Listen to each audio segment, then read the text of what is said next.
একটি দুষ্ট চক্র আওয়ামী লীগ বিএনপি নিয়োগ করে আমাদের এই নদীর মধ্যে ডেজার এনে বালু অবৈধভাবে উত্তোলন করার অপচেষ্টা চালাচ্ছে।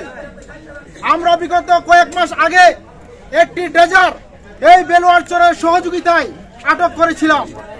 তাদের কাছ থেকে লিখিতভাবে আমরা ওই ডেজারটি ছেড়ে দিয়েছিলাম।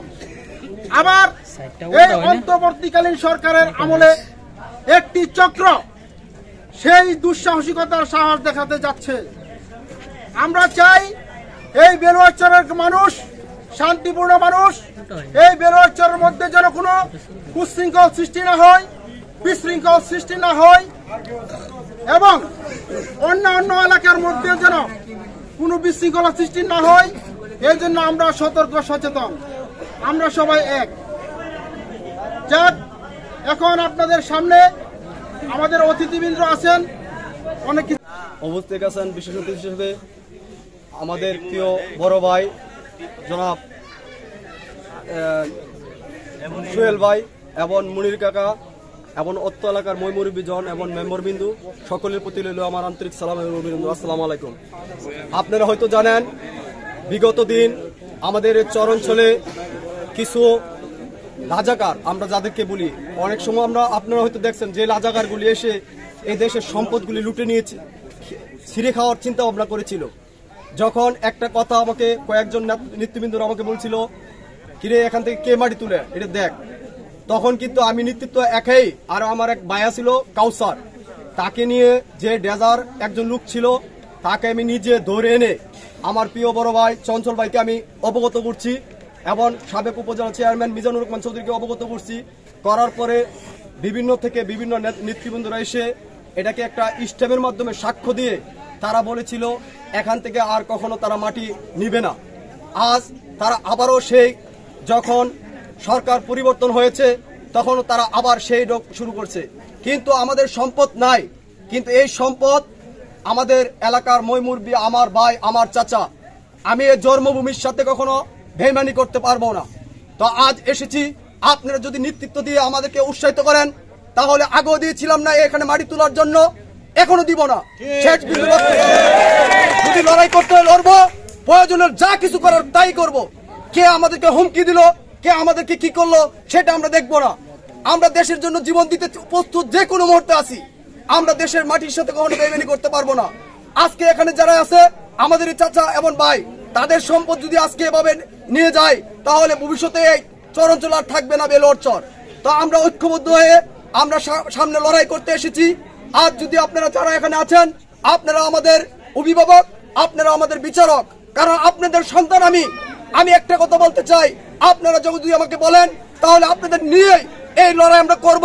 এখন যে মাটি কাটতেছে তাদেরকে আমরা এই মুহূর্তে ধরে এনে আইনের সাথে আমরা ওই সমর্থন করে দিব।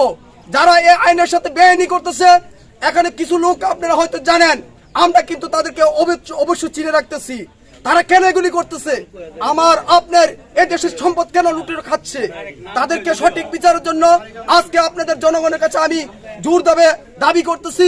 আপনারা একত্র হয়ে আপনারা যেটাই করবেন আপনাদের সাথে আছি, থাকবো, এই বলে আমার বক্তব্য শেষ করলাম।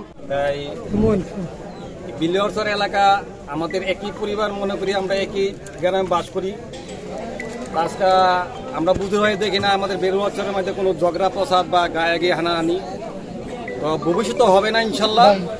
আমরা যদি এলাকার মানুষ সবাই একত্রভাবে ওই মাটি উত্তোলনটা বন্ধ করে দেয়, আমার মনে হয় দেশটার মধ্যে একটা শান্তি বিরাজ করবে। তাই এখান থেকে বাইরের এই গ্রাম মাথা বন্ধ যারা যারা আছেন সবাই যদি লাজি থাকেন, তাহলে এটা সাংবাদিক আছে, অন্য ব্যক্তিবর্গ আছে, সবাই এটা ইনশাল্লাহ এটা আইনগতভাবে হোক বা যেভাবে হোক এটা বন্ধ করা হবে। তা আপনারা সবাই লাজি আছেন কিনা? আলহামদুলিল্লাহ। এবং সুপ্রিয় এলাকাবাসী, সবাইকে সালাম জানাচ্ছি, আসসালামু আলাইকুম। আসলে কথা বেশি বলার নাই, সংক্ষেপে দু একটা কথা আমি জানতে চাই। এখানে তো আমরা মোটামুটি এই গ্রামের আশপাশের গ্রামেরও সবাই আছি, তাই না? আমাকে একটা কথা পরিষ্কার আপনারা বলবেন যে এই নদী থেকে কি আপনারা মাটি উত্তোলন করতে দিবেন কি দিবেন না? দিবেন না? ধন্যবাদ। এখন মোট কথা হলো কি, সকলে যেটা মতামত দিবে সেটাই হলো সিদ্ধান্ত। এবং সেই সিদ্ধান্ত বাস্তবায়ন করার জন্য দায়িত্ব 2-4 মানুষ নেয়। এখানে আমি একটা জিনিস শুনেছি, যারা মাটি কাটার বিপক্ষে অবস্থান নিয়েছে তাদেরকে বিভিন্ন সময় বিভিন্ন জায়গা থেকে হুমকি ধামকি দেওয়া হয়েছে। আমি স্পষ্ট করে বলতে চাই, যদি কোনো ভাইকে হুমকি দেয় আপনারা সরাসরি দায়িত্ব দিবেন আমাকে, যে এই মাটি কাটা বন্ধের পেছনে টোটাল নিয়ন্ত্রণ করতেছে আশরাফুল ইসলাম চঞ্চল। আমাকে হুমকি ধামকি দিয়ে লাভ নাই, হুমকি ধামকি দিলে চঞ্চল ভাইকে দেন। কথা কি বুঝতে পারছেন? যদি আপনাদের কাউকে কোনো সময় বলে যে তোমরা কেন এটার ব্যাপারে পদক্ষেপ নিচ্ছ, আপনারা সরাসরি বলবেন যে ভাই এটা সরাসরি আশরাফুল ইসলাম চঞ্চলের নির্দেশ। যদি কোনো কথা বলতে হয়, হুমকি দিতে হয়, চঞ্চল ভাইকে দিতে হবে, আমাদের বলে কোনো লাভ নাই। কথা পরিষ্কার? আপনারা বলতে পারবেন? পুরা দায়িত্ব আমার কাঁধে দিবেন। তারপর বাংলাদেশের প্রশাসন, পুলিশ, র্যাব, সেনাবাহিনী, উপজেলা প্রশাসন, ইউএনও, এসিলেন্ট, ডিসি সাহেব, যত কিছু নিয়ন্ত্রণ করতে হবে, যত কিছু দেখতে হবে। এবং বর্তমানে সরকার ক্ষমতায় নাই, প্রশাসনের যত কিছু আছে আমি দেখব। যদি বিএনপি সরকারের মহাসচিবের কাছে যাইতে হয় সেটা আমি যাব।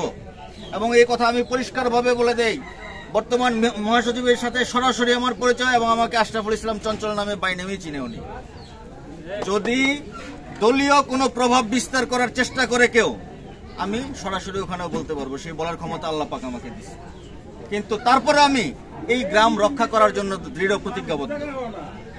এই গ্রামের 1 ফুটা মাটিও আমি যেতে দিব না, যেহেতু আপনারা সবাই আমার সাথে আছেন। যদি বিন্দু পরিমাণ কোনো প্রবলেম হয়, দায়িত্ব আমার। কার কত বড় সাহস, কে কত বড় ক্ষমতার অধিকারী সেটা আমি দেখব, আপনাদের দেখার দরকার নাই।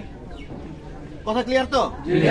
সম্পূর্ণ আমি দেখব কার কত বড় ক্ষমতা আমার উপরে পাঠাই দিবেন, যে চঞ্চল ভাইয়ের সাথে হিসাব নিকাশ করে আসেন, তারপর আমরা বুঝবো। কিন্তু মাটি 1 ফুটা উঠতে দেওয়া যাবে না। আজকে মিটিং করে গেলাম, শুধু আপনাদের প্রতি সরাসরি আমার অনুরোধ থাকবে, যদি এখান থেকে সরকারি নির্দেশনা থাকে কোনো সমস্যা নাই, যদি সরকার নির্দেশ দেয় কোনো সমস্যা নাই, সরকারি নির্দেশ না থাকলে 1 তোলা বালি উঠাইলেও আপনারা সরাসরি আটকাই দিবেন। তারপর যেটা করার আমি করব। আর আরেকটা জিনিস পরিষ্কার বলতে চাই, এখানে আমি বাংলাদেশ জাতীয়তাবাদী ছাত্রদল, সরকারি টিচার্স ট্রেনিং কলেজ, ঢাকার সাবেক এজিএস, সাবেক ভিপি, ঢাকা মহানগরের ছাত্রনেতা ছিলাম বিএনপির। এখন পর্যন্ত রাজনীতিতে যুক্ত আছি, জিয়া পরিষদের কেন্দ্রীয় সংসদের সদস্য হিসেবে যুক্ত আছি। যদি দলীয় পরিচয় দিয়ে কেউ দুষ্কৃত করতে চায়, একটা কথা আপনাদের পরিষ্কার জানতে হবে, বিএনপি কিন্তু এখনো ক্ষমতায় আসে না। আসছে? ক্ষমতায় আসছে? এখন যদি আমি বিএনপির জোর দেখাই হবে? হবে না। আওয়ামী লীগের তো অবস্থা নাই এখন। যদি বিএনপি মনে করে আমি এখন ক্ষমতায় চলে আসছি, এই হয়ে গেছি, সেই হয়ে গেছি, হবে না ভাই। দিল্লি বহুত দূর। এই যে বর্তমানে হাসিনা সরকার পতন হয়েছে, কেন হয়েছে এটা পরিষ্কার আপনারা জানেন কেন হয়েছে? ছাত্র আন্দোলনের কারণে? ছাত্র আন্দোলনের কারণে হয় না। ছাত্র আন্দোলন ছিল একটা ইস্যু, এটা হচ্ছে সম্পূর্ণ বহির্বিশ্বের কারণে। আমেরিকা, যুক্তরাষ্ট্র, যুক্তরাজ্য সহ পুরা বহির্বিশ্ব সম্পূর্ণ যখন প্রেসারে রাখছে, যার কারণে এই সরকার পতন হইতে বাধ্য হয়েছে। এখনো তাদের নিয়ন্ত্রণে এই বাংলাদেশ। এখনো কিন্তু বিএনপির তারেক রহমানকে কি দেশে আসতে দিছে? দেয় নাই। কিন্তু ততক্ষণ পর্যন্ত আমরা নিশ্চিত হব না যতক্ষণ পর্যন্ত তারেক রহমান এই দেশে পাড়া না রাখবে। ততক্ষণ পর্যন্ত দলের ক্ষমতা দেখায় কোনো লাভ নাই। যখন দেশের ক্লিয়ারেন্স হবে, দলের পরিস্থিতি ভালো হবে, আমাদের নেতা অবশ্যই দেশে আসবে, তখন বুঝবেন যে বিএনপির অবস্থা ভালো। এখনো কিন্তু পরিস্থিতি ভালো হয় নাই। এই ক্ষমতা দেখায় যদি হ্যান ত্যান করা শুরু করে, তাহলে পরিস্থিতি কিন্তু ভয়াবহ আকার ধারণ করবে সামনে। সরকার থেকে পরিষ্কার ভাবে নির্দেশ দেওয়া আছে, বিএনপির নাম ভাঙ্গায় কেউ যদি অন্যায় অপকর্ম করে, তাকে শাস্তিমূলক ব্যবস্থা দল থেকে নেবে, কেন্দ্রীয় দল থেকে নেবে। আপনারা জানেন এটা?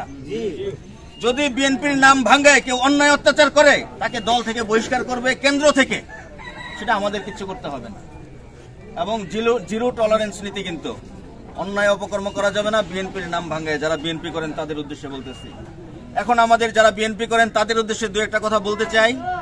আমাদের এখন ইমেজ তৈরির সময়। আওয়ামী লীগ দুঃশাসনের আমলে যেমন এই দেশের মানুষ কথা বলতে পারে নাই, আপনারা কথা বলতে দিবেন। বিএনপির নেতৃবৃন্দের প্রতি অনুরোধ থাকবে, সবাইকে কথা বলার শক্তি দিবেন। যেটা সত্য সেটা বলতে দিবেন, যেটা মিথ্যা সেটা বলতে দিবেন। কথা বলার সময় আটকে রাখা যাবে না। আর আরেকটা ইস্যু হলো, দলের ক্ষমতা দেখাবে আমি এই হয়ে গেছি সেই হয়ে গেছি, কইরা এখান থেকে মাটি নিয়ে যাবে ওইখান থেকে মাটি নিয়ে যাবে, এর ঘর ভাঙবে সের ঘর ভাঙবে, হবে না ভাই। এত সহজ না দুনিয়া। যদি অন্যায় অত্যাচার হয় প্রশাসন আছে, প্রশাসন কিন্তু এখনো রেডি হয়ে আছে এবং কয়দিন পরে আর্মি প্রশাসন কিন্তু আরো শক্তিশালী ভাবে নামবে। আর্মির প্রশাসন, আমার আপন ছোট ভাই কিন্তু আর্মির মেজর, আপন ছোট ভাই। কিছুদিন পরে আর্মি প্রশাসন আরো শক্তিশালী ভাবে নামবে। যারা অন্যায় অপকর্ম করছে পুরো এলাকার মধ্যে তাদেরকে কিন্তু একটা একটা লিস্ট করে ধরে ধরে নিয়ে যাবে। কিন্তু সে কোন দলের লোক সেটা কিন্তু দেখবে না, সে বিএনপি, আওয়ামী লীগ, জামাত ইসলাম, অমুক তমুক, কেউ কিন্তু দেখবে না আর্মি। কদিন পরে কিন্তু সেই কার্যক্রম শুরু হবে। সুতরাং এখনো আপনাদের প্রতি অনুরোধ রাখবো, যারা এই ড্রেজার ব্যবসার সাথে জড়িত আছেন আপনারা ভাই সরকার থেকে অনুমোদন নিয়ে আসেন, কোনো সমস্যা নেই, গ্রামের মানুষ কেউ কিছু বলবে না। সরকার যদি সিদ্ধান্ত দেয় গ্রামের একটা মানুষও কিছু বলবে না, ঠিক আছে সরকার যেটা সিদ্ধান্ত দিয়েছে সেটা সঠিক।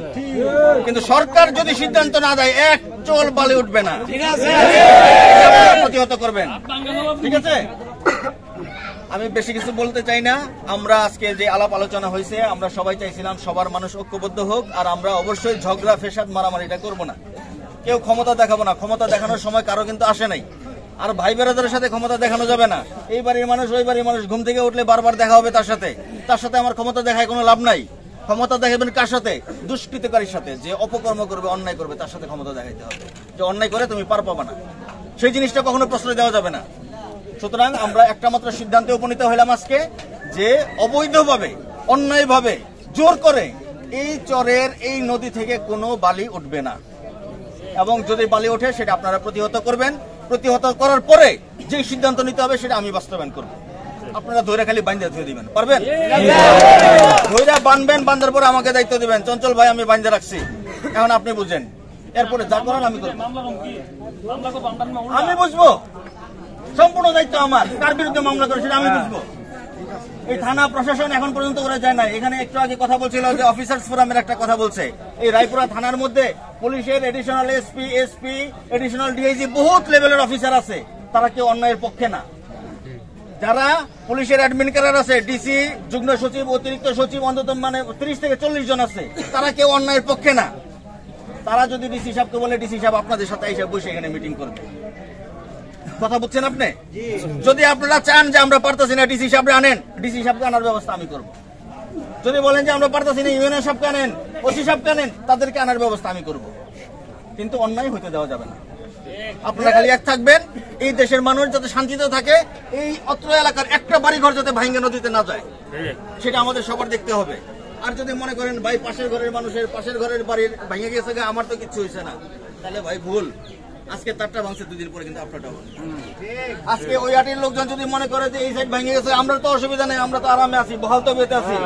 ভাই আপনার কিন্তু ছেলে সন্তান আছে, মেয়ে সন্তান আছে, 2 দিন পরে এই গ্রাম ভাঙার পরে যে হেটা ভাঙবো না তার কিন্তু নিশ্চয়তা নাই।